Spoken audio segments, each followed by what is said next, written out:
So today I want to break down the 2022 Tundra versus the Ford F-150 and decide would I take the 2022 or the Ford F-150.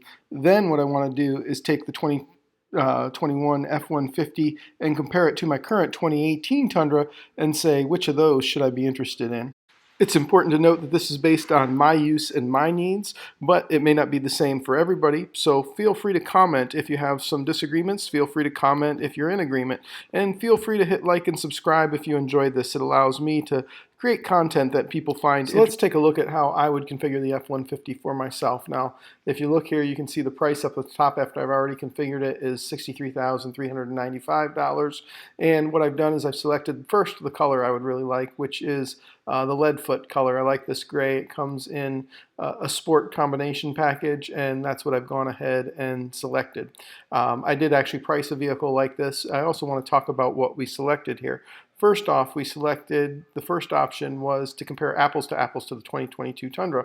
Therefore, the 2022 Tundra is eventually going to come out with a hybrid model. Doesn't have the hybrid model yet, but we do have pricing, and we can assume the hybrid model is going to be a little bit pricier than this because the non-hybrid model is at least this pricey. Now, this is a Lariat that I'm adjusting here, and the first thing we want to look at is the features that this comes with. So let's take a look here.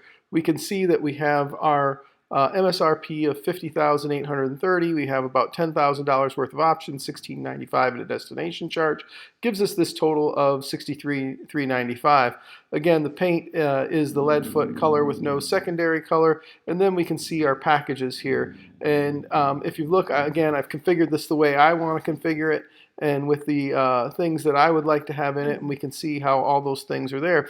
Then we get down to looking at our powertrain, and what we can see is that I have the 3.5 power boost. What I don't have on this yet is, as we go down and look at these features, what I don't have is the onboard generator. So I'm going to go back and we're going to add that onboard generator in. So as we're paging through here, we're going to find the onboard generator with the 7,200 kilowatt generator in it. We'll go ahead and select that. And as I make that selection, what we'll see is that the price here changes to $64,145. Why is that significant? Well, I think if you look at this interior and exterior of this vehicle, this is a very sharp vehicle. It's basically the exact same vehicle as the 2022 Tundra from spec standpoint. Only with the Ford I can get the 3.73 rear axle. I can also get with the Ford a lighter vehicle, so it's essentially going to get better miles per gallon. But the other thing I can get is what I really want, which is the bigger gas tank. And I have to do that, I have to select the 5.0 liter V8 engine. And when I do that, yes, I lose the onboard generator, but it drops the price to $60,895, and I can get the 3.73 with the towing package. I don't get the onboard generator, but I don't get it with the Tundra either. And so if I'm going to get the 3.5 power boost, which would be equivalent to the Tundra hybrid, I want the generator for roughly the same price as what a 1794 might cost. What I don't want is to not get that. I don't need that. I want the bigger fuel tank, but look at the interior here that we can see of this vehicle. It's a very, very sharp vehicle on the inside, and as we watch the screen change, I think it's a better layout and a better appearance than the Tundra is. Therefore, if I were to look at the 2022 Tundra, and if I were to look at it in the 1794 or in the Platinum, which are the higher trims, I think that's equivalent to the Lariat. I think the King Ranch, the Ford Platinum, and the Ford Limited are all well above where the Tundra is from a finish standpoint. In summary, I would take the F-150 for 4 basic reasons. Number 1, the price, I get more for my money. Number 2, the features, it's got the power boost and the onboard generator for roughly what's going to be a lower price than the Tundra hybrid. Number 3, the weight, it's a lighter vehicle, so I'm going to get better fuel mileage if that's my interest. But number 4, the main reason is range. It's going to have better range with a better fuel tank. Now let's compare the F-150 in the way I just built it to my current 2018 Tundra. Why am I building it the way I just built it? Well, I built it with the 5.0. I built it with the V8. It's got the 3.73 rear axle. It's got the 36-gallon fuel tank in the F-150.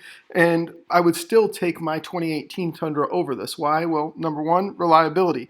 That engine in my Tundra, the 5.7 liter and the 4.3 rear axle, are far superior to the 5.0 in reliability. Number 2, value and resale. I'm getting a lot more for my money with that vehicle. That vehicle, when I purchased it, stickered at about roughly $51,000. I picked it up for $48,000. and the resale on that is going to be much higher than an F-150, whose resale doesn't hold very well. Number three, the F-150, while it has a lot of very neat features, a lot of things relative to the backup camera, the multiple cameras, the backup camera, the park assist, all those things, that stuff is just not interesting enough to me for me to make that kind of a change. And number four is the fuel economy is really disputable. And what I mean about disputable is this. The F-150 certainly gets a better number on paper. I don't know if that translates to real world numbers. It may still get a little bit better if you're traveling down the highway with the F-150 or even around town. But I tow a large number of miles per year, usually in the neighborhood of about 15,000 miles, sometimes more per year, towing with my truck, towing heavy, and that 5.7 liter with a 4.3 rear axle is definitely going to beat the F-150 when it comes to towing fuel miles. So in closing, would I take the 2022 Tundra over the current F-150? And the answer is heck no. But would I take the F-150 over my 2018 Tundra? And the answer is no way in hell. So you decide which one's better for you based on your needs, and I'd love to hear people's comments and what they think about that.